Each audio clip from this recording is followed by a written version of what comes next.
Welcome to this live radio channel. Today we're gonna have our weekly parasha again, as we usually do every week. And this week we have Eira, which means "and I appeared." It's in Exodus chapter 6 verse 2 to chapter 9 verse 35. And our extra portion is Ezekiel.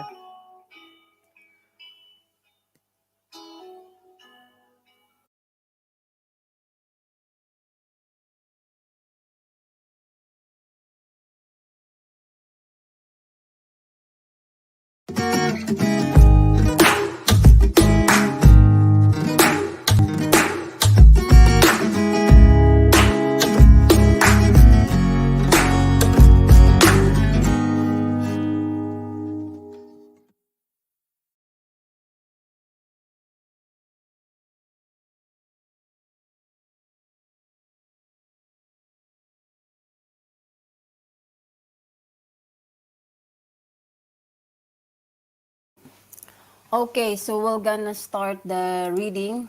And last week's Torah portion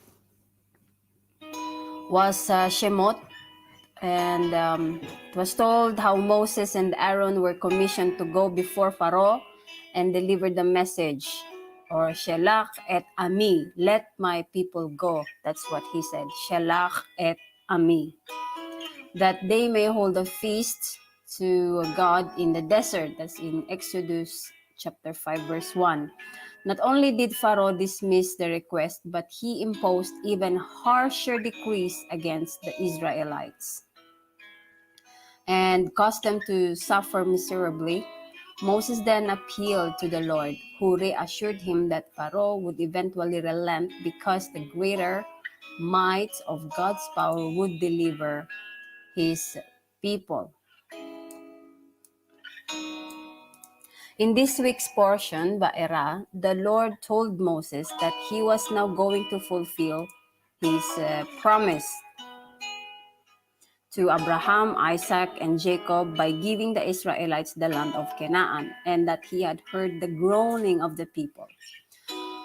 So we will be continuing to read the depth of it, and there will be a little bit of information for the parasha. And when it comes to that, the parasha portion or extra portion, Haftarah, will be a little bit of some commentaries from a rabbi, and probably we will learn a little bit more of that.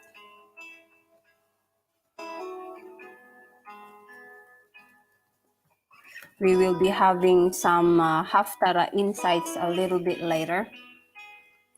All right. So in the wake of Moses' protest to God over the sufferings of Israel, "My God, why have you done evil to these people?"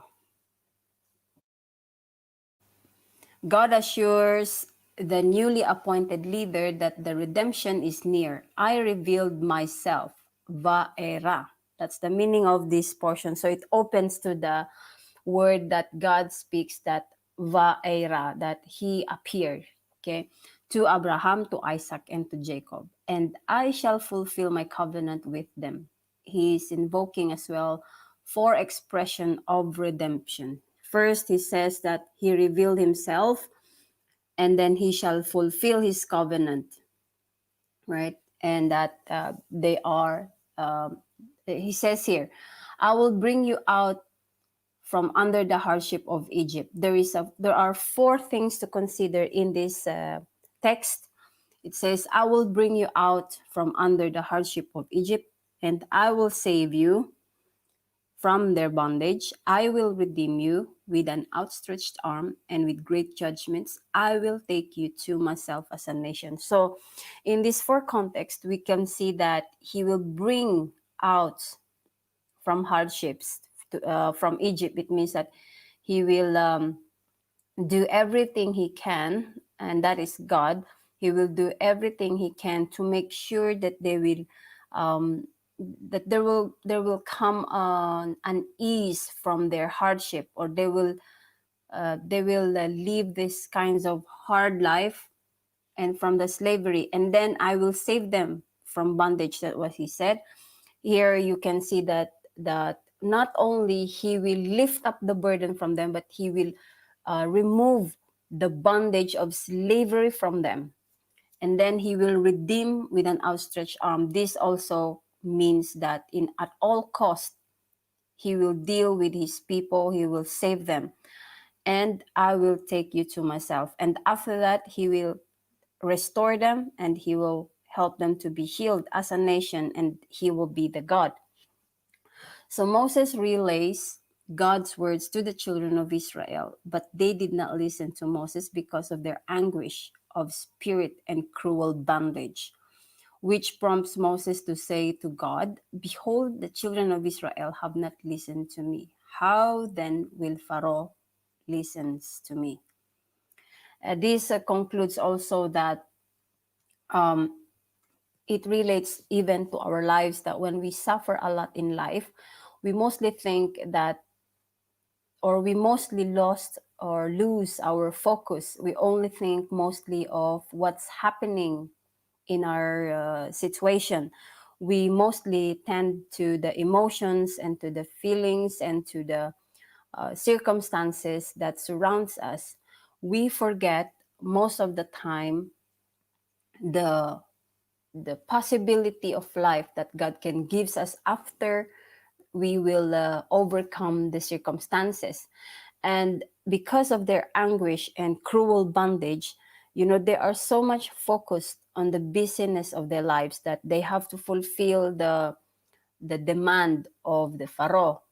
His demand was that they should work harder, they should build these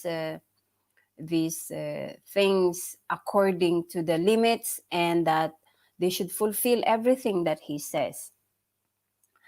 And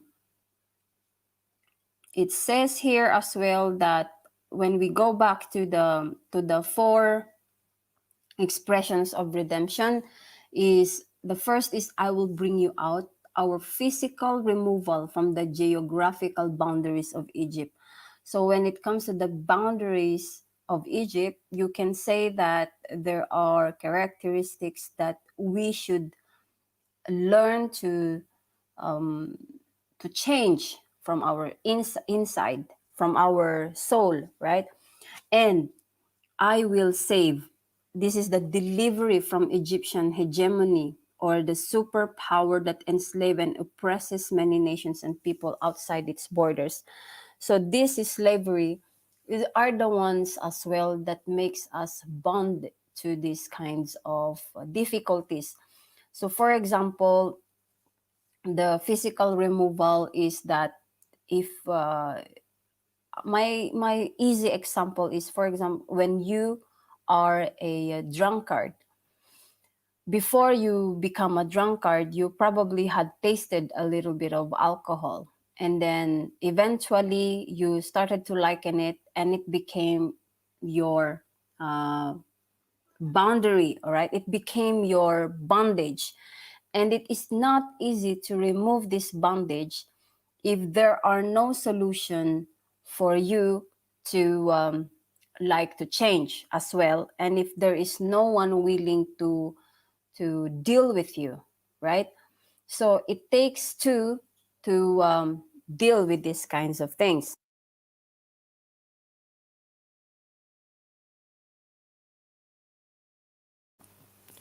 All right, so now when it comes to the saving part, on the second expression, that I will save, that's what God says. The delivery from the Egyptian oppression is that most of our sufferings oppresses us because it hinders us to understand our capabilities and to understand what we truly need in this life. It hinders us to be developed so that we can fulfill our purpose in life. And the number three is I will redeem.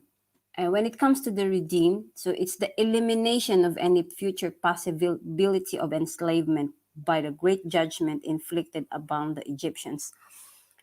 when we refer again to the addiction, for example, there is this kind of treatment or solution that will eliminate the possible fall, right? So the next time this person who would find a circumstances where he is free to have a connection to the alcohol once again, he knows this time not to fall to it, and he knows this time to avoid, so that he will not fall on the same bondage as he was in the second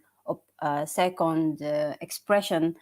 Then the next thing to do is that this kind of redemption will always remind him that he shall not go back to that slavery, right? And I will take you to myself as a nation, and I will be to you a God. This is our election as God's chosen people on Mount Sinai.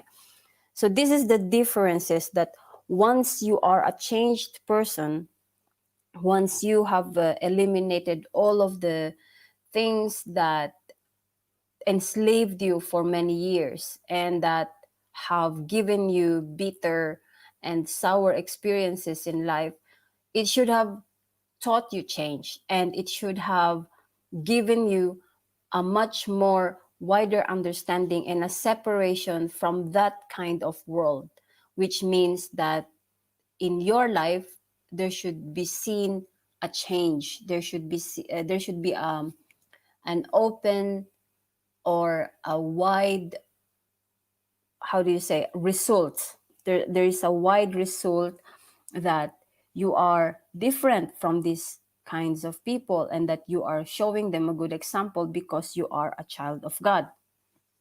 All right. Now, Moses spoke before God, saying that the children of Israel have not listened to him. So how shall Pharaoh will listen to Moses? No, no. The previous verse, however, states the reason that the children of Israel did not listen to Moses, because of their anguish of spirit and the cruel bondage.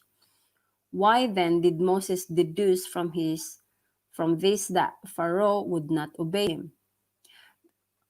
But Moses knew that the power of a leader derives from his people. If he had not succeeded in penetrating their hearts, he would not be able to achieve anything on their behalf. So here Moses understands what kind of a leadership a man should have. Here he tried to persuade the people of Israel that God will bring them out of slavery, but since he came, it became worse, right? So their bondage become more heavier. Their workloads become much more. It became much more as well harder, and so the demands was higher from the part of the Egyptians. So here Moses understands that if I could not even say anything to the people of Israel that will make them turn and listen, how then Pharaoh will listen to me? On the other hand, Moses is also thinking about his ability. He still has a little bit of doubt, right? Now, let's go on to Moses' family. So the Torah breaks in its narrative of Moses' mission to Pharaoh to detail the family tree of the first leader of Israel. So Levi, the third son of Jacob, lived 137 years and had three sons, Gershon, Kehat, and Merari. Kehat, who lived 133 years, had four sons, the eldest of whom was Amram. And Amram married his aunt Jochebed, the daughter of Levi. Their marriage produced Miriam, Aaron, and Moses. Aaron married Elisheva, daughter of Aminadab. And this states a lot of the tree, Moses' family tree, right? And Moses, as we learned in last week's reading, married Zipporah, the daughter of Jethro. and fathered two sons, the sons of whom he named Gershom. The second is identified as Eliezer. We also learned that Korah, who later led a rebellion against Moses' leadership in Numbers 16, was Moses' first cousin, the son of his first younger brother Yitzhar. And Moses was 80 years old and Aaron 83 when they spoke to Pharaoh. So if you look at the age when they went to Pharaoh, first things they did was they spoke to the children of Israel. And imagine 83 years old. This means that there is a wisdom in age, and that there, when a person speaks in this kind of age, you will understand that they have the understanding, they had the experience, and that they know what they're talking about. But not all of those kinds of 83 years old or 80 years old people are understanding enough. It means for us who are a little bit younger, it needs time for us to be developed in our understanding, in our spiritual life, and in all aspects of life. We can learn a lot. And in here, in this kind of years Moses and Aaron have, there is no time of wasting. There is no time of playing. There is no time of going around, but just to going directly to what they have been purposed to do, right? And let me see. And now, time and again, Moses is sent to Pharaoh to demand in God's name, "Let my people go so that they may serve me." So if Pharaoh demands a sign saying, "Show a miracle for yourself," Aaron is instructed to take your rod and throw it down before Pharaoh, right? So it says here that God spoke to Moses to say to Aaron, "Take your rod and stretch out your hand upon the waters of Egypt." And there are many ways here that God had actually stood there and challenged the gods of Egypt. It was the God of Israel who instructed these things, so to challenge the belief of Pharaoh. So here Aaron threw down his rod before Pharaoh, and it turned into a snake. And Pharaoh summoned the wise men and sorcerers of Egypt. Each threw down his rod, and they turned into snakes. Right? Pharaoh is unimpressed. So he thinks that this is just a simple trick. So bring me my magicians. So Pharaoh began to mock them and crow at them like a chicken, saying to them, "So these are the signs of your God? It is usual for people to take goods to a place which has a shortage of them. But does one important brine into Apamea or fish into Akko? Are you not aware that all kinds of magic are within my province?" He then called for children to be brought from school, and they also performed these wonders. Right? Now to the next is that Aaron's rod. Still, the heart of Pharaoh was hardened. And God said, "If Aaron's serpent will swallow up the serpents of the Egyptians, there will be nothing remarkable in that, for serpents usually swallow each other. Therefore, let it resume its original form and swallow up their serpents." So the Torah's ways are ways of pleasantness, and all its paths are peace. This is in Proverbs 3:17. Our task is to create light, not to battle darkness.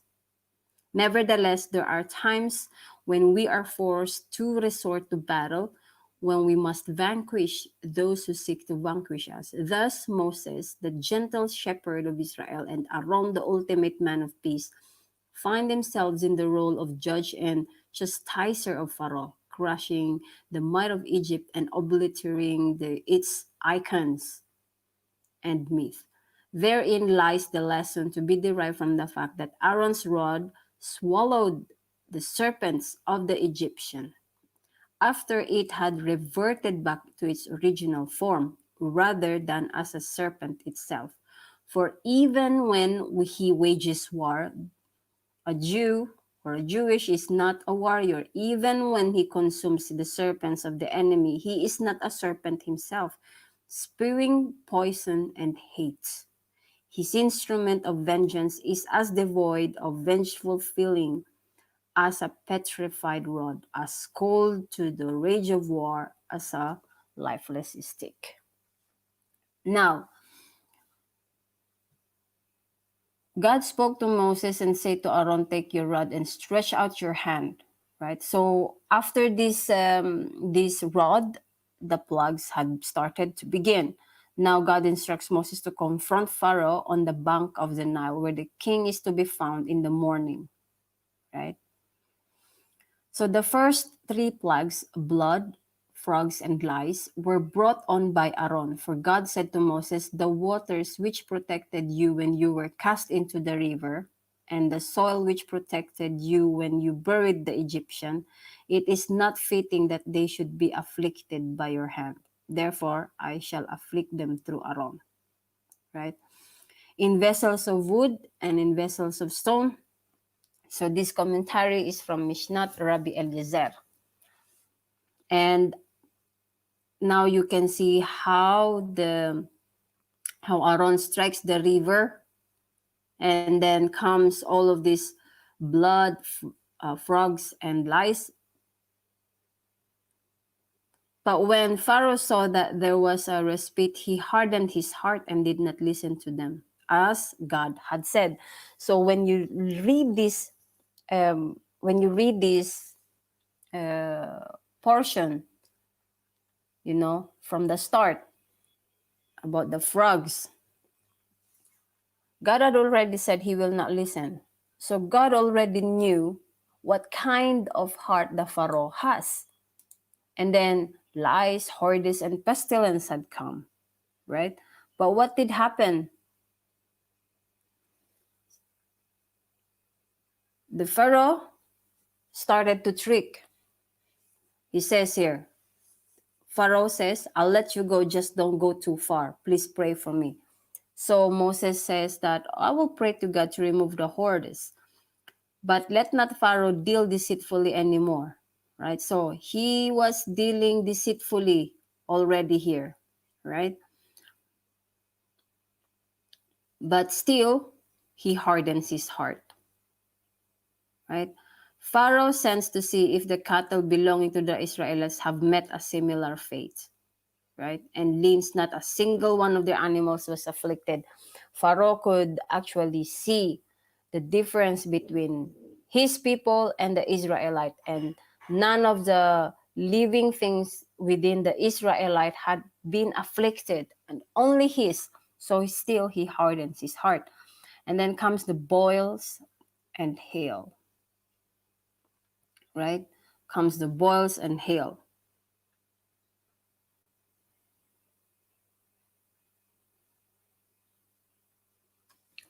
Now, the sixth plague was the plague of boils. God instructs Moses, take handfuls of soot from the furnace and let Moses sprinkle it heavenwards in the sight of Pharaoh. They do so, and the soot became a pox, breaking out in the blisters on man and beast. And God hardened the heart of Pharaoh, and he did not listen to them. So first, to understand the circumstances in our lives, when a person starts to become very wicked and evil, first they desire it to harden themselves. They desire to plan things, and they desire to do things willingly. They are aware of what they're doing. But once a person does not restitute or does not convince himself that what he is doing is wrong, then God will harden the heart of that person. So there's a verse here that says God hardened the heart of Pharaoh and he did not listen to them, right? So Moses warned that the seventh plague would be a devastating hail. And here you can understand what happens to the hail. All right. So when Moses warned them, those among the Egyptians who feared the word of God brought their servants and cattle indoors, and those who did not left them out in the field. So there was hail and fire flaring up within the hail, very grievous, such as there had never been in all the land of Egypt. So the hail struck throughout all the land of Egypt, all that was in the field, both men and beasts. The hail also struck, so everybody died. A repentant Pharaoh calls for Moses and Aaron to proclaim, I have sinned this time. God is righteous. Right? So imagine two fierce legions who were always at war with one another, but when the king needed their service for his own battle, he made peace between them, so that both should carry out the orders of the king. Likewise, fire and water are hostile to each other. So it was hail that that rains down on earth. But when the time came to do war with Egypt, God made peace between them, and both smote the Egyptians as fire within the hail.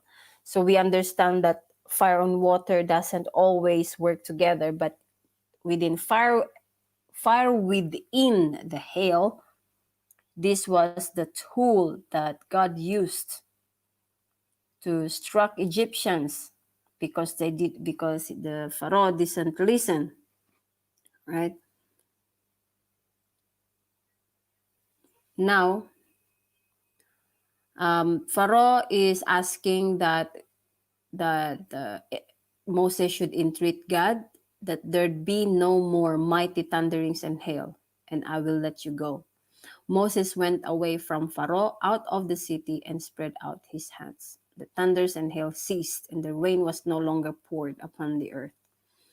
And here we can see that Moses did not wish to pray to God inside the city, for it was full of idols. So there is also an understanding in Moses' mindset that it's not proper for him to pray inside that city, because that city is already desolate when it comes to spiritual life. They had already performed all kinds of things that are against God, so his prayer probably would be void. So it was better for him to go far away from that city and pray outside and spread out his hands to God, and God had heard him. And this parasha ends up for the seventh time. The scenario repeated itself, that when Pharaoh saw that the rain and hail and the thunders had ceased and he sinned yet again, the heart of Pharaoh was hard, and he would not let the children of Israel go.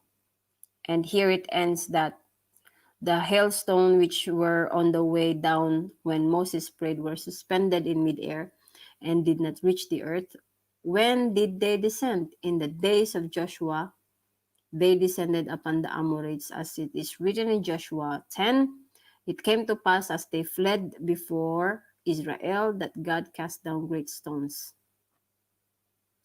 And here also you can understand that Pharaoh, no matter what kind of plague he was facing, he didn't like the plague. He didn't like the fact that he was defeated in his belief, that his belief was full of pride, and therefore he deceitfully told Moses that he have sinned, and Moses probably thought that he is repenting, but he was repenting. But the thing is, he did not meant to change. He was planning to deceitfully harden his heart once more. And the parasha reading ends up in this seventh time of repeated scenario from the part of the Pharaoh. Now I will just have a little bit of reading from Rabbi Yitzi Hurwitz, all right? So the first prophecy, or this thing that I'm going to read, is about the portion the extra portion, Haftarah. Okay, we have the Haftarah in Ezekiel 28. Okay, and let me see.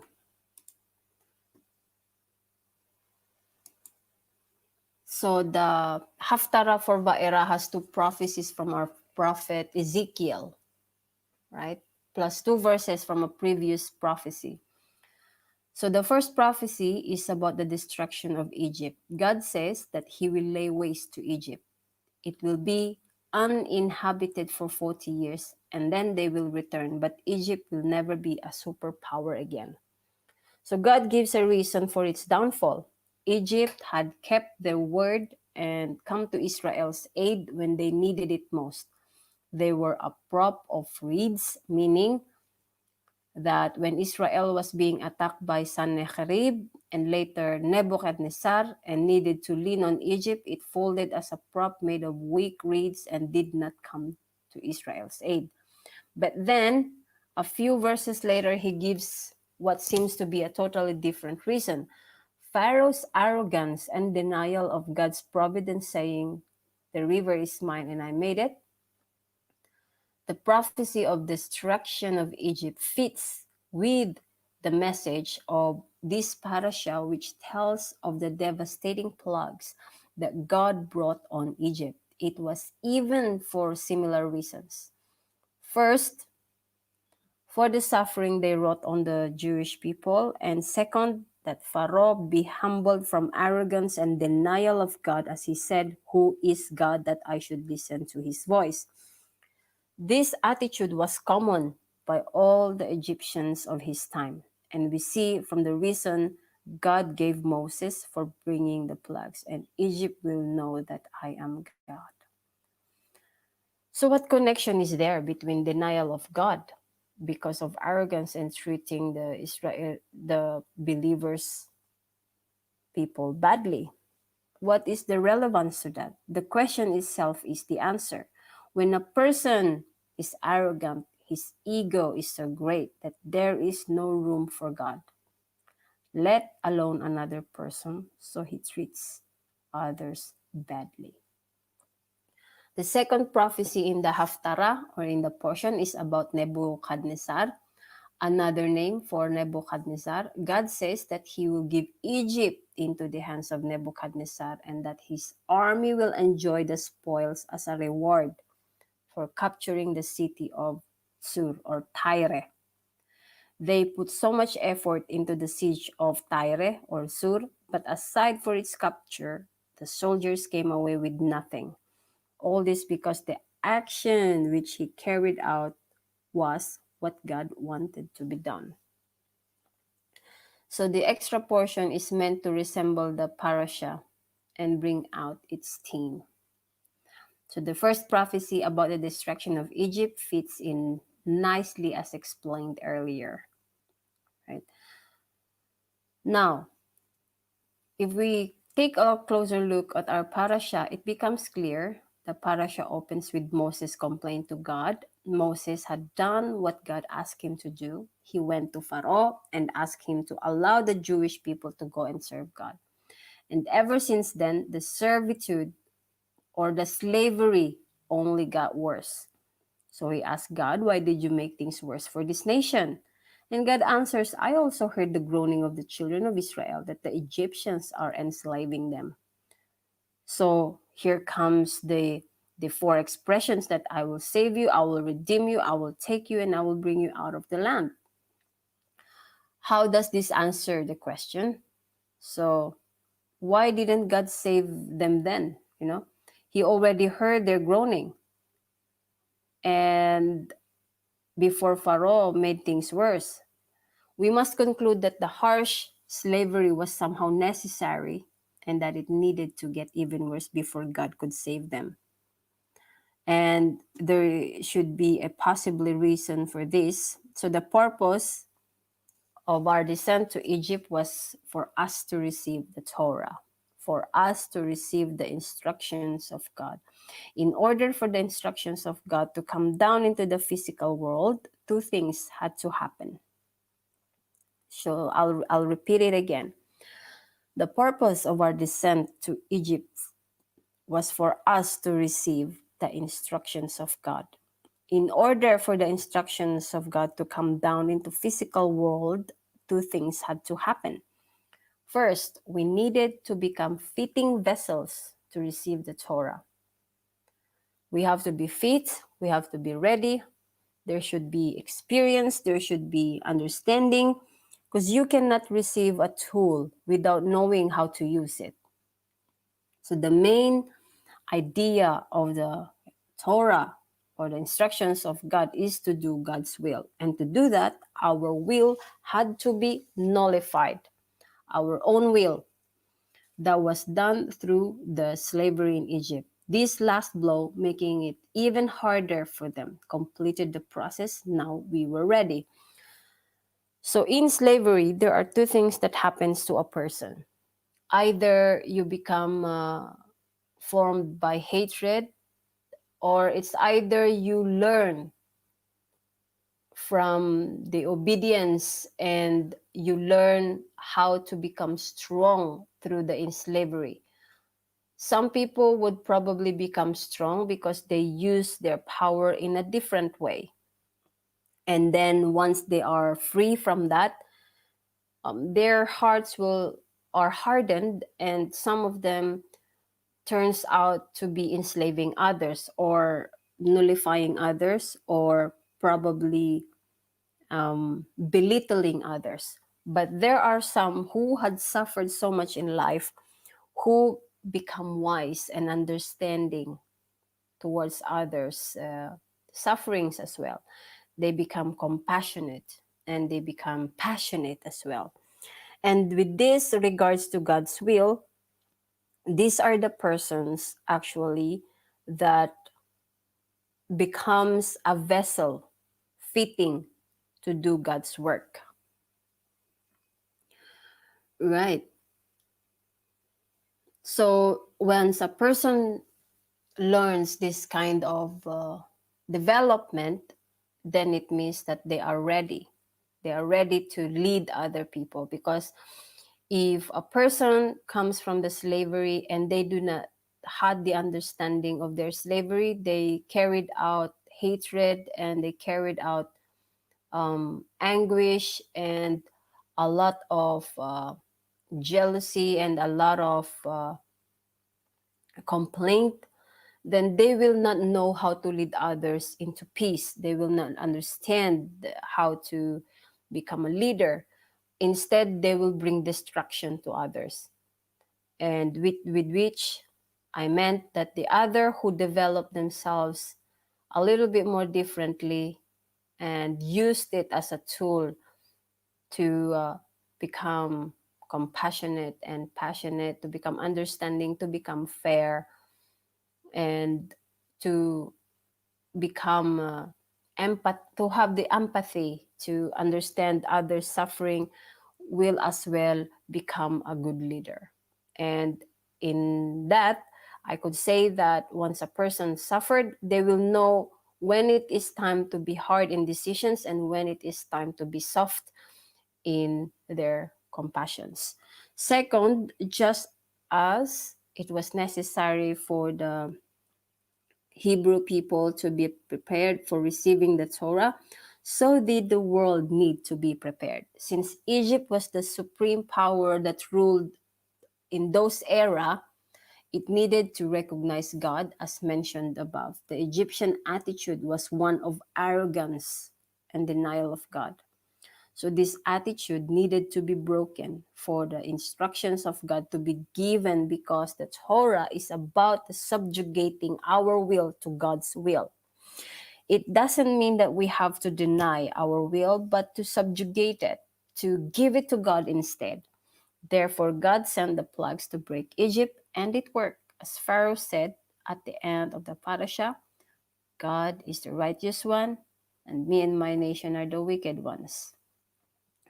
So the theme of the parasha is getting ready to receive the Torah, and our main goal is that through our actions, through doing the mitzvah or through doing the good deed, we become connected to the one who commanded us to do them, right?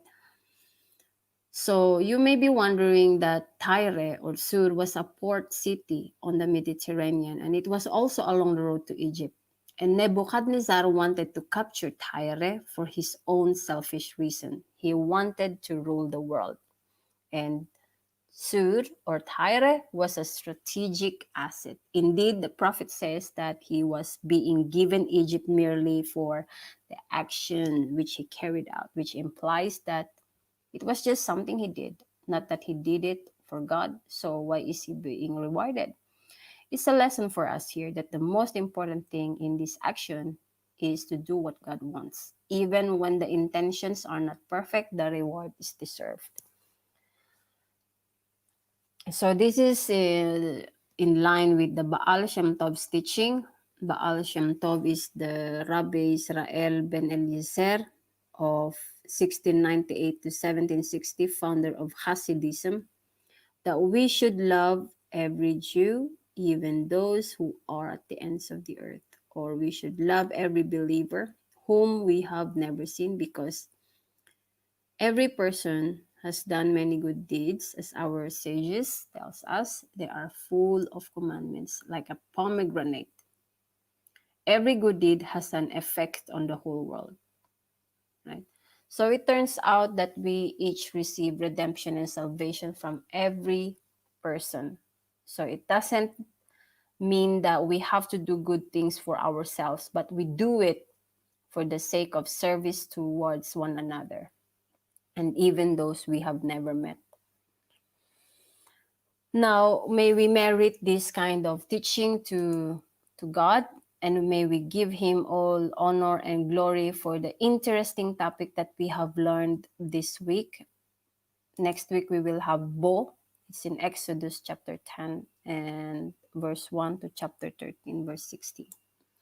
And I am so much honored to serve you in a weekly manner. I am so much glad that you are here listening to this portion. And I hope that you all have a wonderful time.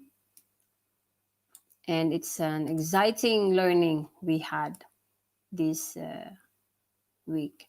So for the next week, we have Bo, as I said, and the Haftarah will be on Jeremiah 46, right?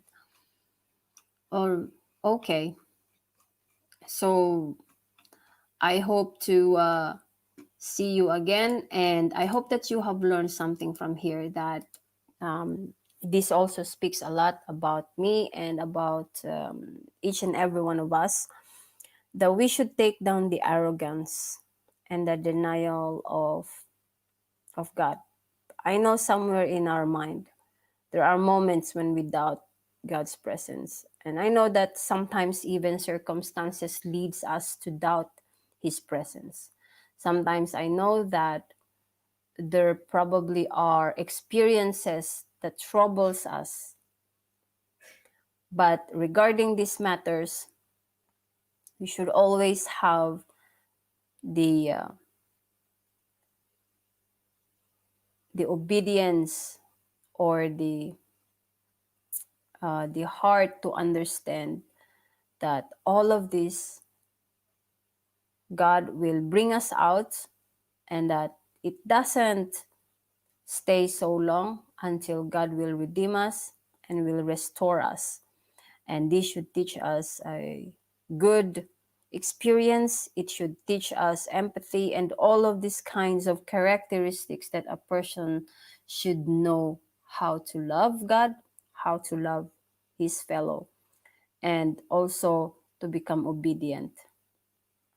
That in any circumstances in life, God is with us. He will redeem us if we just hope in him and we trust him without a doubt. So I hope that this had helped you, and I hope to see you again. But before this ends, I would like to give you this song.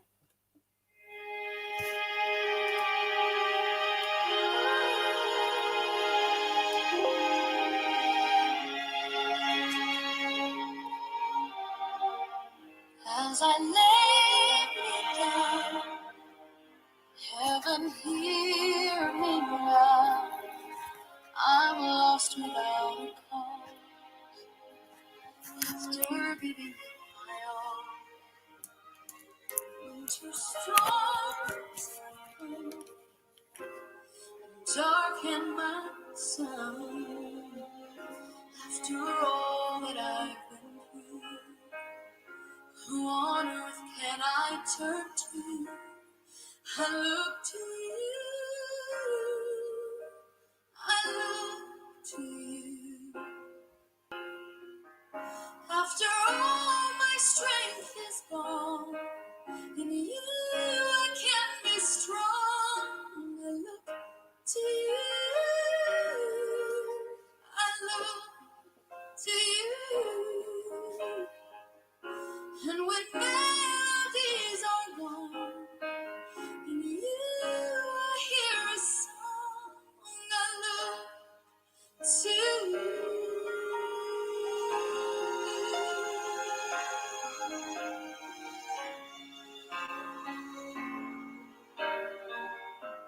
About to lose my breath, there's no more fighting left, sinking to rise no more, searching for that open door, and every road I'm taking led to my regret.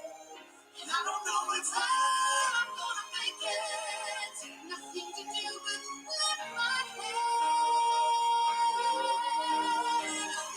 to you. To you. After all my strength is gone, in you I can be strong. I look to you. I look to you. And when melodies are gone, in you I hear a song. I look to you. The levees are broken, my walls are held, crumbling down on me. When the rain is falling, defeat is calling, I need you to set me free.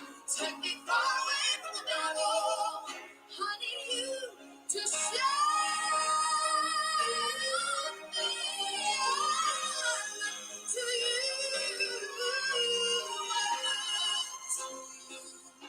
Oh, after all my strength is gone, in you I can be strong. I look to you. I look to you. Yeah. And when melodies are gone, in you I hear a song.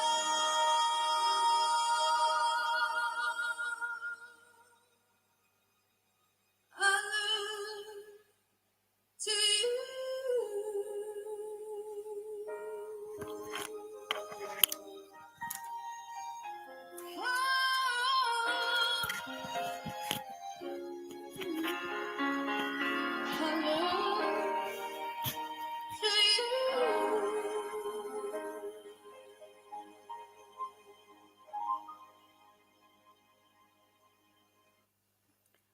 And this is the weekly podcast from this live radio channel. We got the words to live by. And I hope to see you all again. Shabbat Shalom to each and every one of you. May the Lord bless you and keep you. May his face shine upon you and give you peace.